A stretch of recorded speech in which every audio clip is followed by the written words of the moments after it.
Hey Clashers, Electro Dragons got buffed in the latest update and they're now even stronger. That strong that you don't even need those max equipment like for some other strategies. So let me show you that. We have Julian showcasing the true power of this strategy and of the Electro Dragons in general. As well, he's using equipments which are far from being maxed out. Level 15, the Epic Gauntlet, which is by the way now in the store again, and like which you can buy from the trader.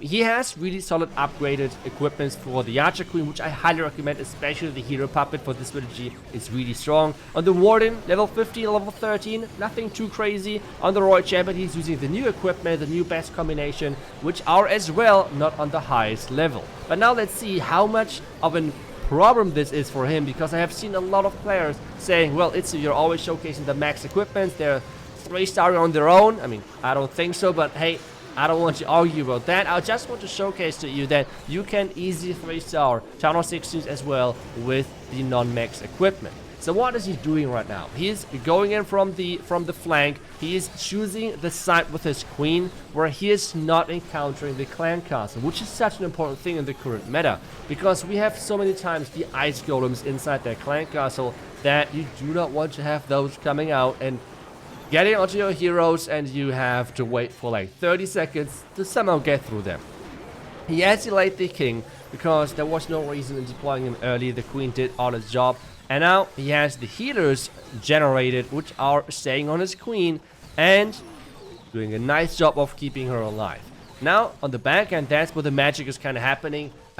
Sometimes with more, sometimes with less impact, but the earthquake boots can open up the compartments on the back end to make sure that he can reach the scatter, for example. The earthquake boots are opening, he can reach the expo now, he can reach the scatter now. All of those things would have not been possible without, well, the earthquake boots. Yes, you can use the vampire stash as well. It's turning your king into like an unkillable demon kinda, but at the same time I personally prefer the earthquake boots a ton over the vampire stash, but I guess that's personal preference. I can just see how much value Julian is getting every single time with this combination. Opening the back end, this expo would have been out of reach for his queen. The Electro Dragon did die earlier, and the scatter as well would have been out of reach. So a lot of things which could have went differently, but with the earthquake boots, he is getting that value, and that value is getting even bigger in the next couple of attacks. This one is going to be no problem. The racing car of the Royal Champion is activated, and she's going to finish the job with a nice 3-star. Now let's take a look at another box space, because you have now a ton of options with Electro Dragons, especially with this equipment combination. Yes, you have the option of what he just did, of just going from the flank, but if the clan castle is covering their town hall, you might want to go with a different approach. So what he's doing instead on this one, he's going straight into the town hall because he has the sweepers pointing away from them, which is a pretty common setup. The thing though is, with the latest changes to Clash of Clans, with the equipments getting added, with the Town of Poison getting nerfed, then we had a new buffed, like more hit points for Electro Dragons. All of those things combined make sure that you can actually go through the Town of Poison.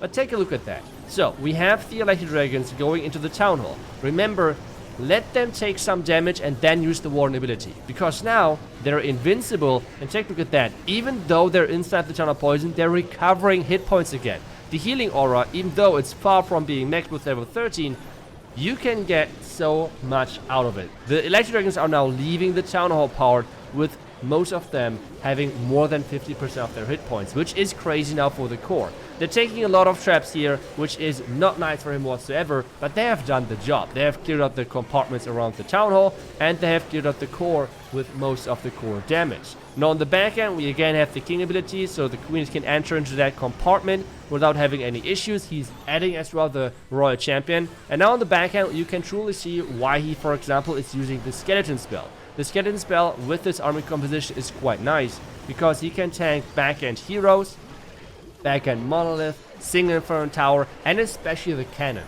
On a back-end Royal Champion, there's one defense which you never want to have locking onto your Royal Champion and bouncing in between the Royal Champ and the Fox. This is like the worst possible case for you. And that is one of those new merged cannons. It's like really annoying, and this is where the skeleton spell is coming in really clutch. It can distract those key defenses like the monolith and everything I've just listed, and it's really giving you the advantage of having your Royal Champion pushing all the way through and getting that 3-star yet again. But now we had a couple of box bases. What about diamond or ring bases? And especially versus those diamond bases where you have the town hall, or like teaser bases where you have the town hall on one side, the eagle on the other, and then kind of like really heavy damage around the town hall and everything. This one is more like a teaser style base where the town hall is kind of exposed, but this is something which nearly always happens with those type of bases, that something is a bit exposed. On this one, it is the town hall, and what he sees now is that he can get the town hall, but the monolith is right behind that as well to cover for the town hall. The cool thing now is because they're so close, and most people don't do it, he can actually take all of that out with the Electro Dragon chains. Another thing which he's now taken down is the air defense. Seeing such things with an Electro Dragon attacker is such a clutch thing, and the Electro Dragon is even joining up his main group, and it's joining now into all of the fun, all of the damage. Warden ability to cover for the loons, to let them fly even further into the base, and to make sure that the first Electro Dragons and the other Electro Dragons from the poison spell are getting back healed up. And now we have the king and the queen. Remember, the queen ability, you do not want to use that early on. You want to use it as soon as the queen has lost some hit points. Why? Well, if you use it early on, you always have the chance of the healers dying inside Black Knights, for example. But if you delay it and actually use it when it's needed, you don't really have this option, or like it's less likely, because this entire right side, if there are Black Knights, he did not trigger them. He's activating the ability when it's needed, when he's encountering a lot of damage, or when he wants his healers to switch. That's what is happening right here. He wants to have those healers transition to the Royal Champ or to the Barbarian King, and that is what he's trying to accomplish. Another thing as well is with this strategy, you can be super flexible, which is something which, let's be honest, a lot of people are kind of like making fun of like Electro Dragon being the super simple spammy strategy, which is true depending on how you play it, okay? If you play it like Julian, where you're always trying to adjust to whatever the base is throwing at you, like the Surgical Electro Dragon at the beginning, like the Siege Machine, using the Battle Drill to open up even more compartments for his queen so she can reach everything is crazy as well. Take a look at that. The Royal Champ would have been dead already many times without the healers switching. The healers are just keeping her alive, and this is more damage than she's finally going down, but she has done her job, and this is going to be a nice 3-star as well. The healer equipment for the queen is a game changer for this strategy. I can highly recommend you using this. In my opinion, this is anyways like the best combination which you can go for this strategy. It's just so good, and the synergy it has within each equipment is just mind-blowing. But as I promised you, we want to take a look at a ring base as well. A ring base is typically really annoying. Let's take a look at how he's going to encounter that. He's actually going with the battle blimp this time, because he wants to make sure that the core is not the biggest issue. And let's take a look at how exactly he's doing that.